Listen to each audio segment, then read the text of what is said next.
Hello everyone, my name is Daniel Blackburn and it's week 4 of our SWAE 3111 Waste Management course.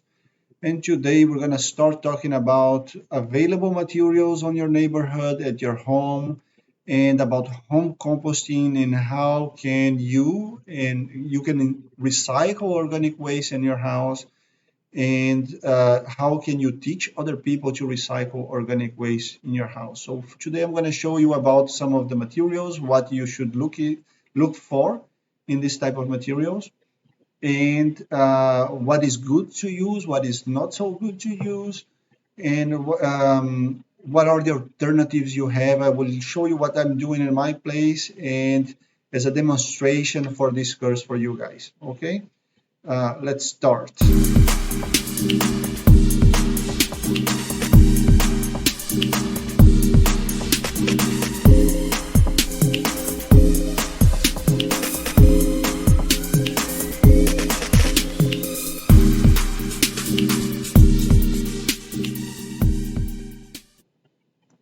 All right, so if you go in your neighborhood, as I go in mine, you will always see that there is a lot of materials going about. There are some materials that are fine grinded, like leaves, and others that are very coarse. So some of them are ready to use.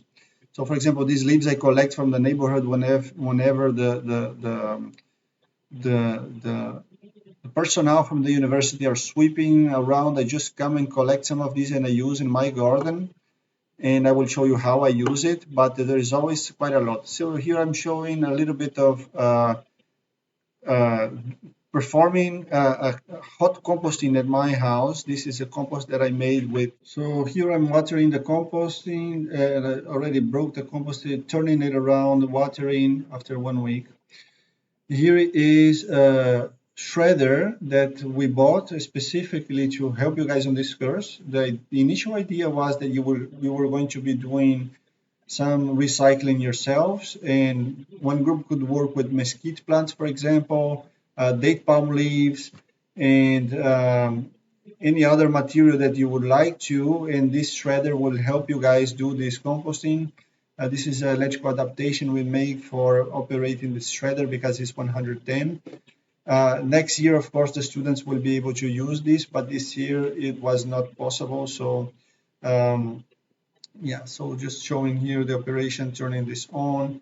And we yesterday I was testing this around, shredding some date palm leaves in my garden, and also some other plant materials. I will show you just in a bit how it works. So you place it on, and it will all the shredded material come in the bottom. My mistake in placing that bucket on the bottom. It is very practical for collecting, but once the bucket is filled up, you will get that the material will be stuck in the nose of this machine. Then you have to turn it off and clean it because otherwise it will be clogged.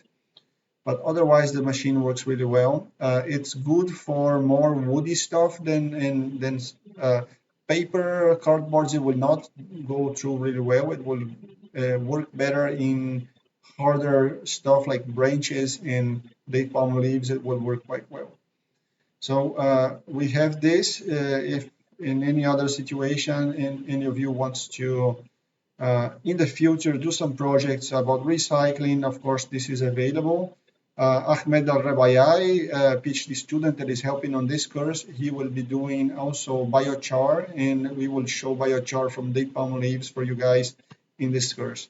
Also, we bought this paper shredder to do paper recycling, and with the same objective that you guys would be doing. One of the groups will be working with paper recycling, and for doing paper recycling, the shredding, paper and cardboard recycling, you need to shred this material. And of course, for the purposes of the course, we are not doing industrial scale. Here I'm showing you guys my home setup for inside my kitchen. I set up a vermicompost unit. This is Eisenia Andre worms. I will share some more links of this testing these worms that I've done before, and I will give you full lecture in another video, a practical video about managing how to manage worm composting at home. So I have two big boxes, two big bins with worms, and the worms are decomposing my kitchen waste. I'm showing here some of the cardboard mixed also with the worms and all this, some of the worms moving there inside. Uh, if you look in my YouTube, you will find several other videos with the cardboard. This is the other box also with some paper. You see the coffee that I put there, some toilet rolls. All the paper material in my house is recycled through the worms or through the composting. And kitchen material also goes all in the worms. Some of the things you should avoid. We were going to get into a more specific practical and lecture about vermicomposting, but vermicomposting is great for home use and also for industrial use also. It's a form of cold composting, yeah. And we're going to talk about cold composting. We're going to talk about hot composting, and we are going to talk about vermicomposting, which is a form of cold composting. And as a bonus, we're going to talk about in situ composting, which is not as a hot topic as other forms of composting, but it's quite useful also in situ composting. So the materials, yeah, let's talk about the materials you have. Um, so what is the type of materials that you will find in your place, in your neighborhood, and how can we classify them? So this is where I introduce to you the concept of high carbon to nitrogen ratio materials and low carbon to nitrogen ratio materials. Some of the materials will be quite balanced, so you cannot actually say they're browns or greens, but the balanced material actually, normally people will call them greens also. Yeah, browns would mean high carbon to nitrogen ratio material, and greens will be low carbon to nitrogen ratio materials. And the browns here will be actually food waste would be actually better placed as greens. Yeah, anything that will decompose quickly, that will give off smells, will be classified as greens. Anything that will be more like stable and will remain not heating, not giving leachate, not giving smells, have more a drier look. That's what we call the browns. They're high carbon to nitrogen ratio materials. So the problematic stuff when you are recycling, the things you're most concerned about when you're recycling at home is the smell. You don't want to have a bad smell or attract flies or this kind of things. And this usually is associated with too much green material that you are adding into the composting or vermicomposting. If you balance that up with enough brown materials, high carbon to nitrogen ratio, you will not have those problems and then will have a smooth process. So the rule number 0 of recycling organic waste in your home is always err on the side of adding as much as you can from the browns with regards to the greens. Put more browns and greens. It will slower the decomposition process, but you are not in a hurry at the home scale. When you go for industrial scale, though, you want to have that balance right, well tuned. Yeah, you even prefer to have some amount of smell and keep the speed of the composition very quick, whereas at home you prefer to have a slower process and end up with not having any smell problems or fly problems in your home. So for home composting, at least, you should think about always using more greens than browns. Greens will be more related to your kitchen waste, everything is fresh and will go off very quickly, whereas in the browns, it will be more the dry leaf material, woody materials that you will find. Some of this list here is not very accurate. In the lecture, I will give you the full list with what you expect as carbon to nitrogen ratio from these materials. And there also, of course, there's some of these materials that popularly are set as a no-go. Yeah, no-go means that you should not use it at home composting. And this is a good recommendation Nevertheless, I personally do not respect it. So I do it. I use almost everything. So food waste is not recommended. Human waste not recommended. The pet waste is not recommended. But anyway, I will use pet waste and food waste in my home composting also. And you could do it as long as you know what you're doing. So it is a general rule. So the no goes, you should not use it. But of course, if you know what you're doing, you should you can. Yeah, there are some people that talk about the no rule compost.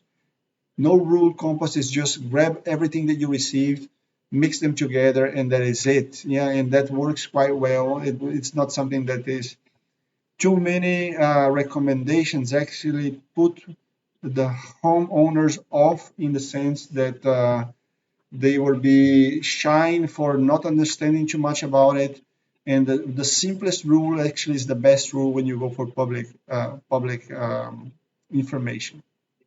The only thing that you have to be very careful about, and you should always be careful about, is err on the side of adding more dry stuff, more leaves, cardboard, paper than the greens. That will balance up and then will avoid the majority of the problems you will have. You always should try to go and err on the side of uh, the browns rather than the greens. So let's show you in my house some of the greens and the browns that I can find, okay? This is my separation of kitchen waste. Yeah, the kitchen waste, everything that we use, even napkins, peels from vegetables and fruits, they all go separate in a box. And that box, we will take that to the patio in a bucket, and from the patio goes for the compost. Whatever I don't use on the warm composting, everything goes for the cold composting.